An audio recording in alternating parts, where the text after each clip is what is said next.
No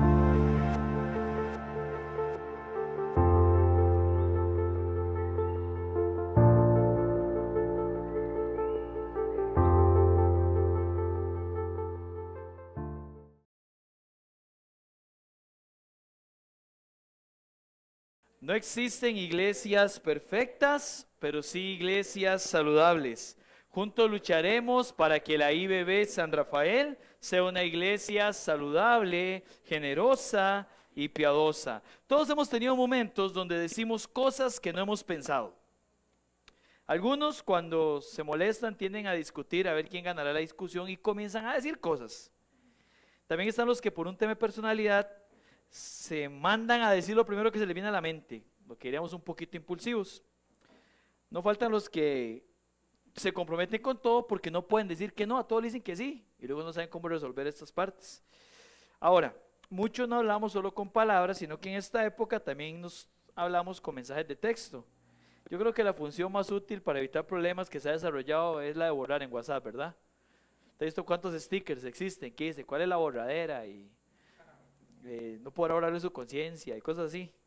Una vez, ¿cuántas veces nos equivocamos, verdad? Te enviamos algo de manera impulsiva para luego borrar. Una vez en una iglesia allá en Burkina Faso, una hermana envió un mensaje diciendo: dígale a fulano que le apunte 5,000 a tal número. ¿Y acaso había la función de borrar? Bueno, hermanos, abro un paréntesis por aquello. Los cristianos no jugamos juegos de azar. Amén. Ni participamos en apuestas. Por aquello. Los juegos de azar y las apuestas demuestran una confianza en el dinero y no en el Dios que provee. Dios ha diseñado maneras correctas de poder obtener dinero, que es trabajando y ahorrando o invirtiendo. No a través de vicios que terminan desarrollando amor por el dinero y cediendo el control de tu vida al dinero y no al Espíritu Santo. Y me mantengo en el paréntesis un ratito. Quiero mencionar esto. Nosotros los cristianos no celebramos Halloween. Halloween es una fiesta de los muertos. Y nosotros celebramos la vida porque el Señor venció la muerte. Entonces, no, pero qué bonito. Dicen los satanistas que ellos se alegran cuando los cristianos permiten que sus hijos, por lo menos una vez al año, le celebren a Satanás. Tiene un contexto ocultismo. Entonces, no celebramos eso, no participamos de obras infructuosas de la carne. Lo dije ahora en el primer culto y lo digo ahorita. Todo lo que estoy diciendo, gracias a Dios, no es porque haya visto a nadie, ¿verdad? No espero que ahora en la tarde aparezca alguien vestido de Pikachu aquí en la iglesia, ¿verdad? Pidiendo dulces. Pero hermanos, los cristianos no participamos de obras infructuosas de la carne. Nosotros no vamos a conciertos. Esta semana un pastor me dijo preocupado que tenía unos maestros de escuela dominical que han decidido ir al concierto de Coldplay y que él les dijo que van a hacer eso y todo. Y dice, no, no importa, si tiene que quitarnos de servir, quítenos. No podemos perdernos. ¿Cómo usted va a recoger algo así? Cual vituperio. Yo le digo, hermano, no, esas personas no tienen claridad. Esa obra infructuosa de las tinieblas no aporta en nada. ¿Cómo va a glorificar usted a Dios ahí? ¿Qué es? Que va a ir a cantar ahí clocks para decir el tiempo está en el Señor, ¿verdad? No va a hacer eso usted. Eso no lo hacemos los creyentes. Y lo digo con la limpia conciencia de que no es que he visto a ningún hermano o hermana, ¿verdad? Para decir esto. Pero hermanos, si pasara aquí, nosotros no somos así. Creemos literalmente de que a Dios se le honra en todas las áreas. No solo como en la iglesia, sino fuera de ella, ¿está bien? El cristianismo actual está en crisis por ceder a esas cosas. Y nosotros no estamos para ponernos en crisis, no para glorificar a Dios. Amén. Cierro el paréntesis. A ver, el punto es que tampoco medimos muchas veces lo que decimos. Por algo Proverbio 10:19 dice, en las muchas palabras, ¿qué no falta? No falta pecado, mas el que refrena sus labios es prudente. O sea, cuando alguien habla mucho, tenga cuidado de no estar pecando, mi hermano, mi hermana, ¿verdad? Pero hoy veremos una cosa que es contraste con esto, a nuestro Señor. Si hubo alguien que nunca dijo nada corrompido, algo en vano, ni siquiera algo ocioso, fue nuestro Señor. Sus palabras eran comedidas, tenían un propósito. De los labios del Señor nunca salió nada que no tuviera un fin didáctico, que no tuviera un fin amoroso, que no tuviera un fin pastoral. Todo lo que la verdad escrita, o sea, la palabra de Dios dice, es útil. Amén, iglesia. Útil para enseñar, útil para corregir, útil para redarguir y útil para poder también instruirnos en justicia. De la misma manera, todo lo que la verdad encarnada dijo, que fue nuestro Señor, es útil para enseñar, para redarguir, para corregir y para instruir en justicia. Por esta razón, es que durante estas semanas en adelante vamos a estar estudiando, como cierre de la teología de la cruz, las 7 frases registradas de Cristo en la cruz. ¿Pudo haber dicho más el Señor? A lo mejor sí, a lo mejor no, no sabemos. Lo que sí sabemos es que Él nos dejó 7 frases para poder ver y aprender algo. Es muy interesante porque ya en la teología de la cruz, en esta serie hemos aprendido la relación que hay en la teología de la cruz con respecto al Padre. El Hijo se hizo obediente para darnos muestra de obediencia. Con respecto también a nosotros, que hablamos del sufrimiento, ¿se acuerda? Que no hay sufrimiento que sea mayor a lo que nosotros podemos resistir. Recuerde, Dios no va a permitir la pajita que le quiebre la espalda. Él sabe cuánto usted puede resistir. Y lo segundo, Jesús quedó abandonado unas horas para que usted y yo nunca seamos abandonados. Amén. Pero ya hablamos entonces de teología de la cruz y el Padre, teología de la cruz y nosotros. Y hoy vamos a ver la teología de la cruz con respecto a nuestras relaciones.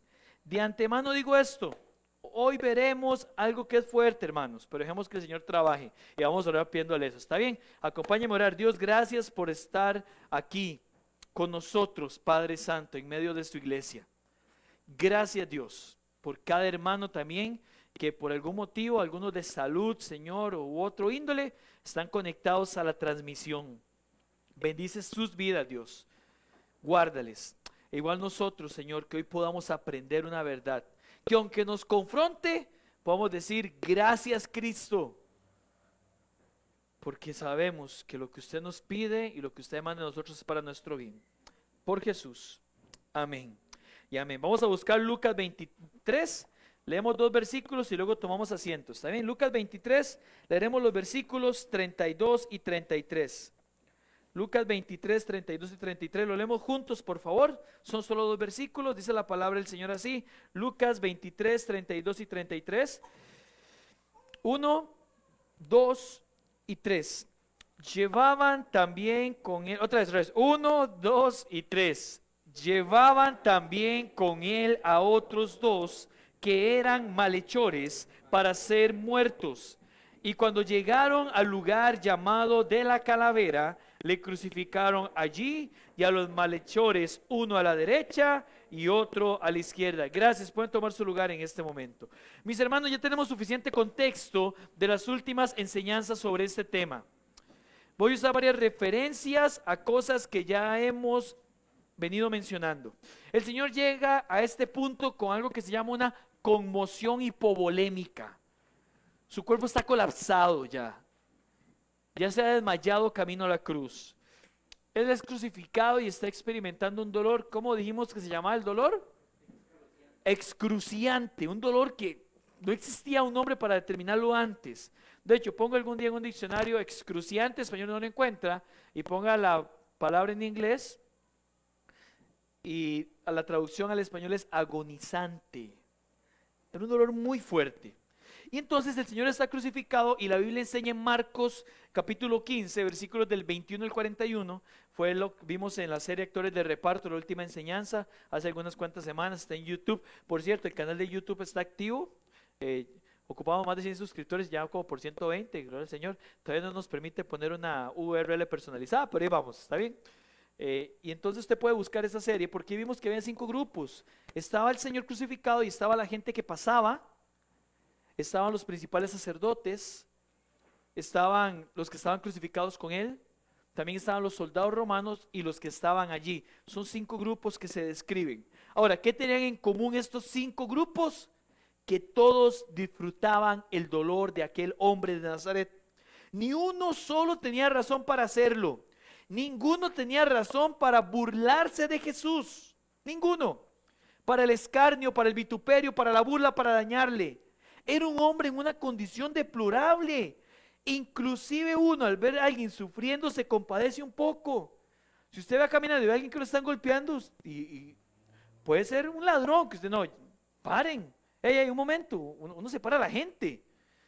Y ellos están viendo esto y están disfrutando lo que hacen. Es un sinsentido entender esto, por lo menos desde nuestra perspectiva humana. Pero Jesús, ¿sabe lo que hizo? Amplió aún más el sinsentido. Punto número 1 en nuestro bosquejo, para usted que está tomando nota. Padre perdónalos porque no saben lo que hacen. Punto número 1. Padre, perdónalos porque no saben lo que hacen. ¿Cómo responde el Señor a la calumnia, a la infamia, al dolor, a la burla? ¿Cómo responde Jesús a la traición, a los hipócritas que hace menos de una semana le recibían con aplausos y palmas y demás? Versículo 34 de Lucas 23 dice: y Jesús decía: Padre, perdónalos, porque no saben lo que hacen. Hermanos, vea que no dice y Jesús dijo, dice y Jesús decía.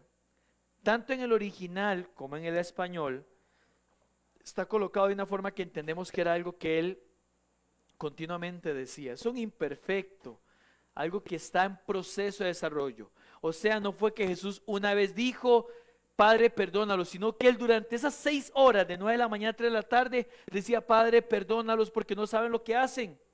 Le escupían, se burlaban, le decían injurias, le trataban mal, le burlaban, todo. Y él decía: Padre, perdónalos porque no saben lo que hacen. Y entonces, hermano, la respuesta de Cristo a la mentira, a la calumnia, a la infamia, a la burla, al dolor: Padre, perdónalos, ellos no saben lo que hacen. Esto es tremendamente significativo, porque la respuesta de Jesús es pedirle al Padre, suplicarle al Padre en beneficio de aquellos que le están maltratando. Jesús no pide para sí, pide para ellos, y lo que pide no es algo negativo, sino todo lo contrario. Pide el máximo bien que el Padre puede dar, el perdón de pecados. ¿Creemos eso? Amén. Ahora, ¿cómo serían perdonados? Bueno, porque aquel que pedía su perdón estaba dispuesto a asumir la deuda. Jesús no solo pide por el perdón, sino que está dispuesto a pagar lo necesario para que aquel perdón sea llevado a cabo. Ahora, él agrega el por qué pide perdón. Dice: Padre, perdónalos, ¿por qué? Porque no saben lo que hacen. Y yo creo que el Señor agrega esto, más que para él, para los discípulos. Para Lucas, que lo iba a escribir. Para Esteban el mártir, que lo mencionaría cuando está siendo apedreado. Y para cada uno de nosotros. No solo habla de aquellos que hacen lo que hacen porque no tienen conocimiento del Señor, porque no han sido regenerados, porque están muertos en delitos y pecados. Decir: Padre, perdónalos porque no saben lo que hacen, también habla de lo que hace el que conoce la voluntad del Padre. ¿Quién conocía la voluntad del Padre en ese momento? El Hijo, Jesús. Ahora, antes de hacer la pregunta consecuente, y en la actualidad, ¿quién conoce la voluntad del Padre? Yo quiero que vayamos a 1 Corintios 2, que para mí es un pasaje clave en la teología de la cruz. Yo lo veo como un comentario. No pierda Lucas, ponga ahí una tira, un dedo, un lapicero, lo que tenga. No pierda Lucas porque vamos a volver. Pero vamos a 1 Corintios 2, por favor. Porque 1 Corintios 2 vamos a usarlo como un comentario. Llegamos a nuestro punto número 2 del bosquejo. Punto número 2 del bosquejo: la sabiduría del mundo versus la sabiduría de Dios. La sabiduría del mundo versus la sabiduría de Dios. Hermanos, no tenemos tiempo para hacer exégesis de Corintios, porque estos 16 versículos nos pueden tomar 5 o 7 semanas. Pero vamos a hacerlo panorámicamente, lo más rápido. En Corintios, Pablo le está escribiendo a una iglesia con muchos problemas, para expresarles y transmitirles una realidad. Les va a decir: ustedes no pueden ser así porque ustedes están en Cristo. De igual manera, en este momento yo le estoy compartiendo esto a una iglesia sin tantos problemas. Amén. Bueno, más o menos. Tal vez no tengamos tantos problemas como Corintios, pero de igual manera debemos escuchar y recibir la realidad de nuestra posición en Cristo. Voy leyendo varios versículos y ahí luego vamos comentando, tipo comentario. 1 Corintios 2, a partir del versículo 1.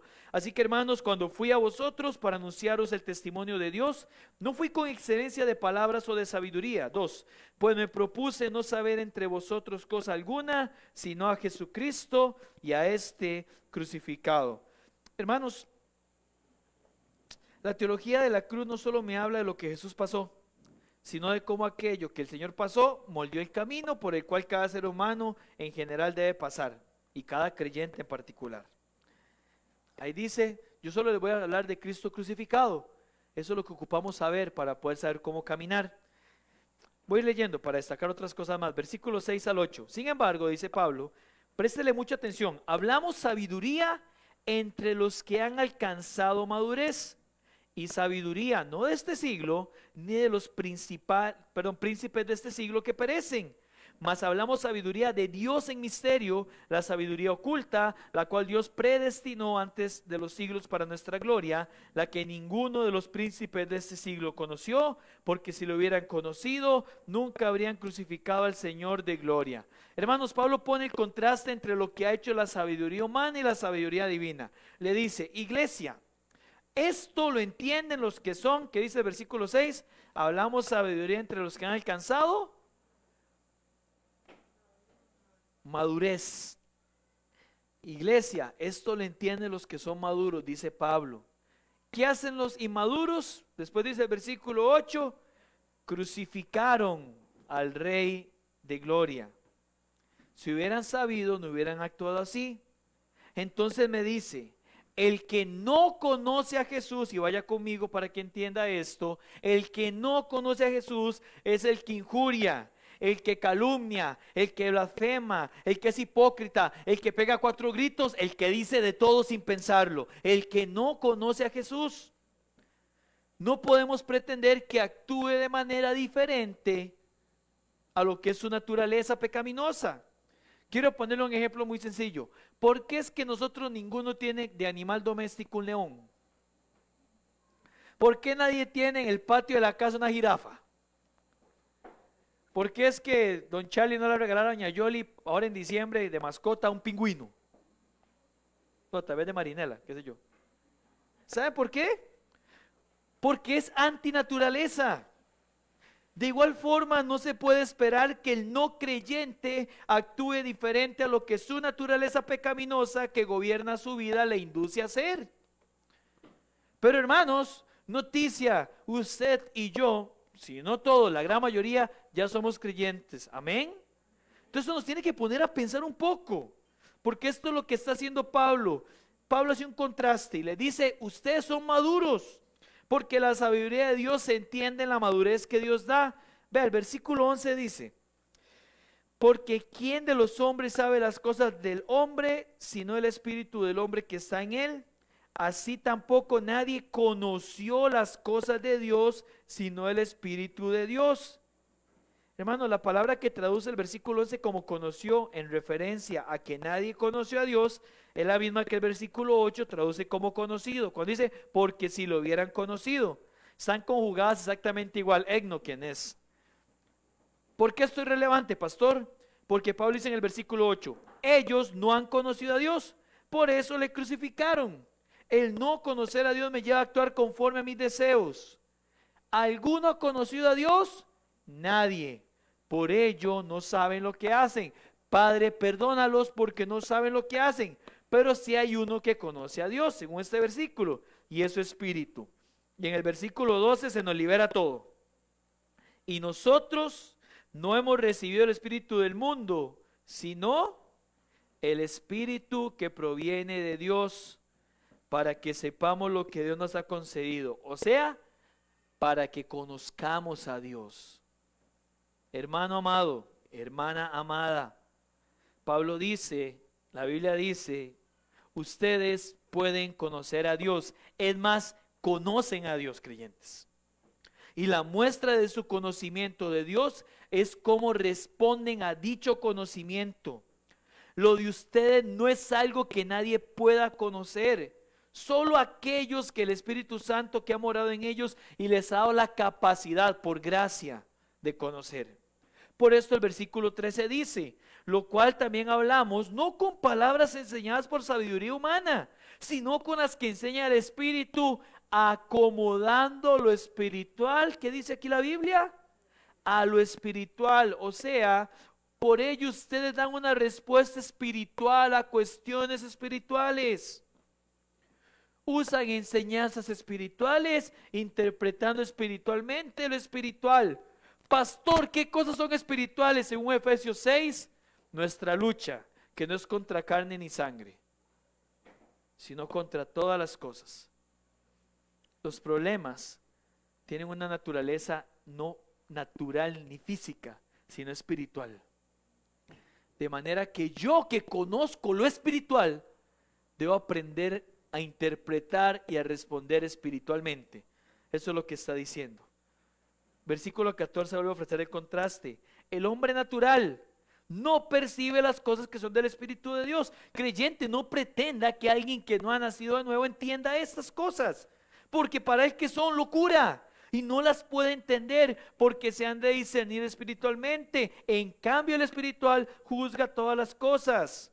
O sea, cuando viene algo dice, mira, es tu problema, es algo espiritual. Eso que esa persona tiene contra mí, esto no es físico, esto no es que hay algo espiritual detrás de esto. Porque juzga todas las cosas desde la perspectiva espiritual. Versículo 16, ¿quién conoció la mente del Señor? ¿Quién le instruirá? Mas nosotros tenemos ¿qué? La mente de Cristo. Vean cómo hace un cierre completo el apóstol. En el versículo 6 dice, yo hablo sabiduría entre los que han alcanzado la madurez. No es la de este siglo. ¿Quiénes han alcanzado la madurez después de todo lo que él explica en el versículo 16? Aquellos que tienen la mente de Cristo, los regenerados, vueltos a nacer. Hermanos, ¿cómo es entonces la sabiduría según Dios? Una mente que piensa de manera espiritual y responde como Cristo respondería. ¿Cómo es la mente de Cristo aún en la cruz? Padre, perdónalos, porque no saben lo que hacen. Esto es increíble, hermanos. Y al margen de cualquier otra cosa que pueda agregar, solo quiero citar Juan 13:15. Jesús dijo, porque ejemplos he dado para que como yo les he hecho, ustedes también hagan. Pastor, pero eso lo dijo antes de la cruz. Bueno, 1 Pedro 2:21. Pues para esto fuisteis llamados, porque también Cristo padeció por nosotros, dejándonos ejemplo para que sigan sus pisadas. Punto número 3 de nuestro bosquejo. La siguiente frase. Volvemos a Lucas, por favor. De cierto, amén y amén, hoy estarás conmigo en el paraíso. De cierto te digo que hoy estarás conmigo en el paraíso. En Lucas 23:43 encontramos la segunda frase de Jesús en la cruz. Dice, entonces Jesús le dijo, de cierto te digo que hoy estarás conmigo en el paraíso. Lo que nuestra Reina Valera traduce como de cierto te digo es la palabra amén. La palabra amén es, no es así sea, y yo sé que hemos escuchado esto. La palabra amén es una partícula en el idioma griego que es para asegurar algo. Era como para decir, esto que voy a decir es verídico, es cierto y tiene suma importancia. Entonces Jesús le dice, yo le aseguro que usted va a estar conmigo hoy en el paraíso. Es una partícula muy fuerte en el idioma. A veces nosotros con la traducción de cierto no logramos verlo, pero es como decir, como que yo le digo a usted, Andrés, te doy plata, pero amén, te lo pago. Es seguro que se lo voy a pagar. Eso es lo que quiere expresar. Ahora, segunda frase, ¿cómo se ve de manera práctica un pedido como el anterior del Padre? ¿Cómo hemos de manera práctica decirle, Padre, perdónalos porque no saben lo que hacen? Bueno, se ve en la siguiente frase de Jesús. Jesús no solo le pide al Padre perdón, sino que actúa de manera congruente con su petición, ofreciendo lo que solo Él puede ofrecer, vida eterna, salvación. Pero también ofrece otras cosas que son más comunicables. ¿Sabe qué está ofreciéndole Jesús a ese ladrón en ese momento? Amor, compasión, abnegación. Está mostrando su humildad. Jesús no solo pide al Padre, y hermanos, yo sé que usted puede ir agarrando lo que vamos con esto. Jesús no solo pide al Padre, sino que es congruente con su petición. ¿Pudo haber expresado algo alguno de los que pasaban diciendo injurias? Claro que sí. Él era Dios, está crucificado y le están diciendo injurias. Él pudo haberle dicho cosas. Él es dueño de todo eso. Del Señor es la tierra y su plenitud, el mundo y los que la habitan. ¿Pudo Jesús cuando le dijo al ladrón, Señor, acuérdese de mí, quedarse callado? Claro que sí. Pero Jesús no es así. Su perfecto amor que descendió para amarnos es congruente. Y esto es algo muy importante que Jesús mostró. El cristianismo es congruente. ¿Qué es congruencia? Una actitud coherente entre lo que decimos y lo que hacemos. Jesús dice, Padre, perdónalos. Y el ladrón que escuchaba ese perdón, después de estar injuriándole y que escuchaba a Jesús decir, Padre, perdónalos porque no saben lo que hacen. Según Marcos 15:32, él estaba injuriándole también. Es movido por el mismo Señor. Él dice, Jesús, acuérdese de mí, por favor, cuando venga en su reino. Jesús, por favor, acuérdese.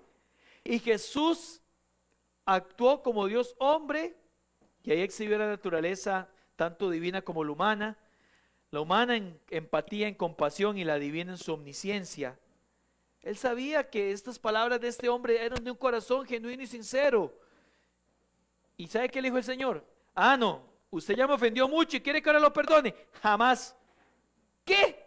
¿Y pasar conmigo siempre? No, no, no, no. Sorry. El Señor no dijo eso. Usted no lee eso. El Señor le dijo, le aseguro que va a estar conmigo en el cielo. Hermanos, aquí al igual que en la primera frase, debo decir otro versículo más. Es más, el mismo, Juan 13:15. Porque ejemplos he dado, dice el Señor, para que como yo he hecho, ustedes también hagan. Pastor, pero es antes de la cruz. Otra vez. Entonces vamos a 1 Pedro 2:21. El Señor nos ha dejado ejemplo para que sigamos sus pisadas. Amén, hermanos. Esto está rudo, ¿verdad? Usted ya sabe qué viene ahora que aprendemos nosotros. Hermanos, yo creo que hay un enfoque muy claro en estas frases que me enseñan acerca de Dios, acerca de Jesús, acerca de nosotros, pero también acerca de tratar con otros. De mis otros. ¿Cuáles eran los otros de Jesús en ese momento? Los que pasaban, los principales sacerdotes, los hombres crucificados, los soldados romanos, los que estaban allí. Esos eran los otros de Jesús. ¿Cuáles son mis otros? Los que me rodean, los que me ven, los que me tratan indiferente, los que dicen chismes de mí, los que dicen calumnias, injurias y cosas malas, los que me apoyan, sí, pero también aquellos que me dañan. Esos son mis otros. La gente que Dios ha puesto a tu lado para cumplir en tu vida un propósito. La primera frase del Señor: ruego al Padre en favor de aquellos que daño me hacen y quienes nunca me pedirán perdón en las circunstancias en las que están. Padre, perdónalos porque no saben lo que hacen y tal vez nunca lo sepan, pero igual ruego por ellos. Ruego por ellos. Y aquí llegamos a la primera aplicación que tenemos. Punto 1, aplicación. ¿Orás como Jesús? ¿Estás orando como Jesús? Saben, hermanos, todos nosotros tenemos que lidiar a diario con dos pecados que se levantan en nuestro corazón y que una vez que creemos controlados, vuelven a crecer. O sea, es una lucha constante y sonante. ¿Sabe cuáles son esos dos pecados? Entre muchos otros, pero creo que todos tienen que ver con estos dos. Uno, pensamos que somos más de lo que realmente somos. Pensamos que merecemos más de lo que realmente merecemos. Y dos, pensamos que la gente es menos de lo que realmente es. Pensamos que la gente merece menos de lo que realmente merece. Máxime si me han hecho daño. No, no merece nada, el infierno, ojalá se vaya. Oiga, tenemos un alto concepto de nosotros y un bajo concepto de los demás. Pastor, ¿usted cree? No, yo no lo creo, yo lo sé. Por eso no perdonamos a la gente, porque creemos que tenemos el derecho a no hacerlo. Por eso pensamos mal contra la gente. Por eso podemos decirles que los queremos y los amamos, pero si ahorita nos ignoraran o nos dijeran algo feo o nos alzaran la voz, eso desaparece. Yo puedo decirte que te amo, pero te amaría si ahorita te levantás, vas arriba, traes a mi niño y lo sacudís. Te amaría si te veo caminar, mi niño por ahí, veo que lo empujas y se golpea. No, hermano, yo no te amo entonces. Yo me amo a mí y digo que te amo por lo bien que me siento, por cómo sos conmigo. ¿Sabe por qué hacemos eso? Porque pensamos que somos más de lo que realmente somos. Así no funciona el amor. Te pregunto, ¿podrías ahorita Orar por alguien que te ha lastimado estos días, estas semanas, estos años o en esta vida. Pedirle al Padre que lo perdone a él o a ella porque no sabe lo que hace. Y luego buscarlo inclusive para decirle que te perdone a esa persona. Perdóname, porque mi corazón había resentimiento y dolor contra vos. No, pastor, no. Una cosa es que yo ore al Padre por él y que no le desee mal, pero de relacionarme no, ok. ¿Qué es lo que hace Jesús cuando pecamos? Nos encanta pecar. ¿Sabe por qué nos encanta? Porque dimos perdón y sabemos que Jesús nos perdona, pero nosotros no queremos perdonar. No actuamos así. Hermanos, perdón, yo le dije que esto no sería fácil, que sería duro. Y es difícil porque el perdón que debemos pedirle hoy a Papá Dios no es por lo que otros me han hecho, diciéndole a Dios que los perdone, sino por lo que yo he hecho por mi orgullo y por lo que he permitido que esté en mi corazón, inclusive si la otra persona no lo supiera. Esta no es la prédica popular que gana 1000 vistas en YouTube, ni que hace llenar iglesias, pero es lo que enseña el Evangelio. Una vez en Burkina Faso, alguien dijo: usted perdona no por el otro, sino por usted, para usted sentirse libre. Saben, eso es humanismo, eso es psicología, eso es pecado, porque es un perdón alimentado en el deseo de sentirme yo bien. Egocentrismo. Yo no perdono por el otro, ni mucho menos por mí. Si yo perdono es porque Cristo me manda a hacerlo. Pero primero estando seguro que mi perdón es para satisfacer al Padre, no a mi ego. No para decir, lo perdono porque yo soy muy cristiano, aunque no salga de aquí, que esté aquí, cuidado. Lo perdono porque yo soy maduro, porque yo soy el yo. No. Hermanos, el perdón no tiene que ver conmigo, ni con la otra persona. Tiene que ver con Dios y con el concepto que tengo de mí mismo. Muchas veces decimos, no lo perdono, o lo perdono, como si fuésemos dignos de algún trato. No, hermano, el hombre maduro y la mujer madura espiritualmente entienden que si le ofenden, no le ofenden a él, ofenden a Cristo. Pastor, usted dice eso porque usted nunca lo ha lastimado. Vea, si aquí se predicara la palabra de Mario, basado en el testimonio de Mario, le doy la razón. Pero aquí se predica la palabra de Dios basada en el testimonio de Dios. Y a él, válgame que lo lastimaron. Y él respondió de esa manera. Fue lastimado de todas las maneras posibles. Y él fue igual a la cruz. Y lo primero que queda registrado, que dijo ahí crucificado con todo el dolor, es: Padre, perdónelos. Perdónelos. No saben lo que están haciendo. Entonces no digo esto porque no me han lastimado. Al contrario. Esto tuve que predicármelo yo mismo cuando estoy haciendo este mensaje. Y ahora en la mañana otra vez lo escucho, otra vez, y ahorita otra vez, hermanos. La pregunta es: ¿has orado como Jesús? Bueno, es hora de comenzar a hacerlo. Y estoy seguro que aquí ninguno me dirá: yo no lo hago porque me creo más que el Señor. Bueno, Dios nos libre de no decirlo con la boca, pero sí actuarlo con las acciones. Eso nos lleva al punto número 2. Compórtese de manera madura. Compórtese de manera madura. ¿Sabe? De la iglesia que leímos ahora tenemos un registro de inmadurez tremendo. Usted lee toda la carta de 1 Corintios y era problema. Pregunto, si nos fuera escrita una carta ahorita, ¿seríamos vistos como una iglesia madura o no? Pastor, pero apenas tenemos un año. Hermanos, la madurez no es una cuestión de tiempo, es una cuestión de compromiso. Yo conozco creyentes con un par de años de conocer al Señor, más comprometidos que otros que tienen 20 años o más. Es muy curioso, pero muchos creyentes, conforme los años pasan, pareciera que lejos de crecer en el conocimiento y la piedad, en el servicio y el compromiso, en su asistencia a los cultos y su anhelo por ver la iglesia avanzar, se relajan y dejan que otros lo hagan. Y esto se ve en sus relaciones.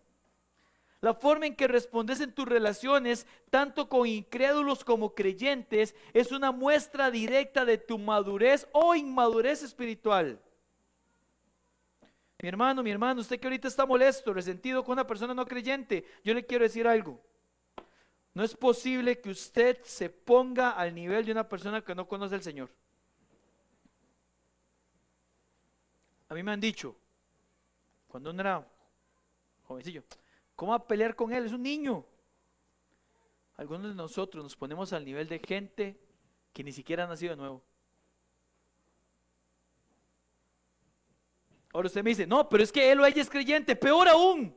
Los dos sabiendo cómo deben de vivir a la luz de la teología de la cruz y comportándose como paganos.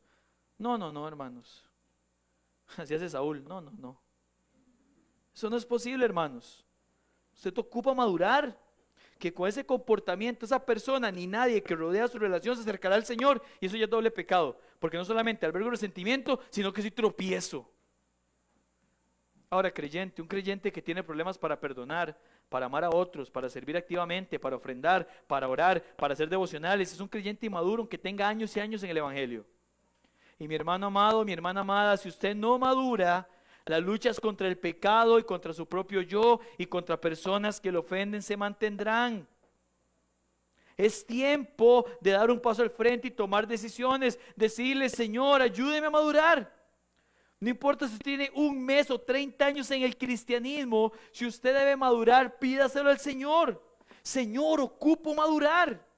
Y solo se madura en tanto aplicamos más la palabra. ¿Y cómo la aplicamos? Conociéndola. ¿Y cómo la conocemos? Orando al Señor para que su Espíritu me revele el consejo de Dios cada vez que la leamos. No hay otra fórmula. Oración, meditación de la palabra. Oración, meditación de la palabra. Ponga el ayuno por ahí. Oración, meditación. No hay otra fórmula. Solo así maduramos. Tercera aplicación. Estás amando como Jesús. Amás como Jesús. Hermanos, a mi punto de ver, la segunda frase que el Señor dijo al ladrón de la cruz es una muestra de amor. Es decirle incluso al que me ha injuriado. ¿Sabe qué es una injuria, verdad? Cuando alguien te ofende, cuando dice algo feo, cuando dice algo que no es real. Inclusive aquel que me ha injuriado, difamado, dañado.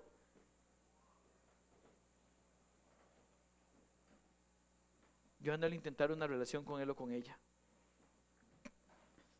Es decirle que no tengo nada contra él o ella, es pedir perdón y amar aunque no sea amado. Dice, Paz, esto está muy duro, sí, yo sé. Pero Jesús lo hizo en la cruz. Tiene a su lado a la persona que le ha estado ofendiendo en esas 6 horas. En algún momento le dice, no, Señor, ¿sabe qué? Mejor acuérdese de mí. Yo no sé qué hubiera respondido yo en la cruz, pero sí veo lo que el Señor respondió. ¿Sabe qué? Le aseguro que usted va a estar conmigo eternamente. Wow. Ejemplo usado para que sigamos sus pisadas. Hermanos, hay que amar como el Señor. ¿Cómo se ve esto en la práctica? Buscando ser intencional en mostrar el amor de Jesús. Veámoslo de manera sencilla. Cuando intencionalmente decido saludar y mostrarle mi aprecio a alguien que no lo haría comúnmente. Por ejemplo, aquí en la congregación, o en tu trabajo, o en la familia, buscar a aquella persona que nadie busca. El que se sienta a comer solo. El que no es parte de ese grupo. Aquel vecino que tenemos años de tenerlo y que tal vez nunca hemos podido saludarle ni mostrado el amor.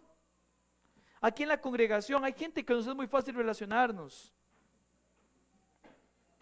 Yo puedo compartir con don Charlie y Yoli, con mi esposa, bien pues. Y Cael también con Lucas, ¿verdad? Ahí andan los dos. Pero es buscar a aquella persona que no y mostrarle amor, saludarle. Esa es la manera en que nosotros podemos mostrar amor. Como Jesús lo hizo. Decir ahorita, hoy voy a saludar a aquel hermano, hermana o visita. Nunca he sacado un rato para hablarle y saludarle. Tal vez mañana, aquel compañero de trabajo que nadie le habla, que come solo. Aquella vecina que solo sale temprano y llega de noche. Le voy a llevar un postre, qué sé yo. Seamos intencionales. Mostrar amor. Que esa persona dice, mira, tengo una vida viviendo aquí. Nunca nadie se me ha acercado y aquella persona apareció trayéndome, qué sé yo, algo que usted compre o algo que usted haga. Eso dice, esta persona es diferente, es mostrar amor. Porque Jesús dijo, si amamos a los que nos aman, ¿qué mérito tenemos? Eso lo hace cualquiera. Esa es la parte fácil. La complicada, orar al Señor y decirle, Señor, perdóneme por estar en resentimiento, en amargura, en un sentimiento de indiferencia contra aquella persona. Y llamarla y decirle, sé que las cosas no están bien, pero no puedo continuar así. Perdóneme por lo que he hecho. Quiero tener una relación genuina con usted. Tal vez no podamos reparar el pasado, pero sí construir un mejor futuro de la mano de Dios. Pastor, pero yo no he hecho nada, igual que Jesús. ¿Qué hizo Jesús? Nada. ¿Pero tomó la iniciativa o no? Amén. Es igual, hermanos. Es más, tal vez esa persona sea más cercana de lo que yo pienso. Podría vivir en su propia casa. Tal vez sea su jefe, su compañero de trabajo, alguien con quien arreglar una situación. ¿Me ofendieron, pastor? Sí, yo sé que duele, pero Jesús también lo sabía. Es más, Él pasó por eso. Y pronto le dijo al ladrón que le pidió perdón, tranquilo, hoy nos vemos en el cielo. Esa debe ser nuestra actitud. ¿Fácil? No. Es una tremenda lucha, pero es satisfactorio para ver resultados. Concluimos con esto, hermanos. Las primeras dos frases de Jesús en la cruz nos invitan a tener madurez espiritual. A orar como Él por los otros y amarlos como Él lo hizo. Nuestra vida espiritual nunca crecerá y por ende esta iglesia tampoco si nuestro corazón alberga dolor o resentimiento, rencor o rechazo. No lo guarde ahí, no le hace bien a usted ni a nosotros, a nadie. ¿Se acuerda una historia bíblica? Jericó. Van, tienen victoria, vuelven y después algo está mal. Y se ponen a investigar, es porque bajo la alfombra alguien había guardado algo. Hermano, saque eso debajo de la alfombra, no le beneficia. No le beneficia.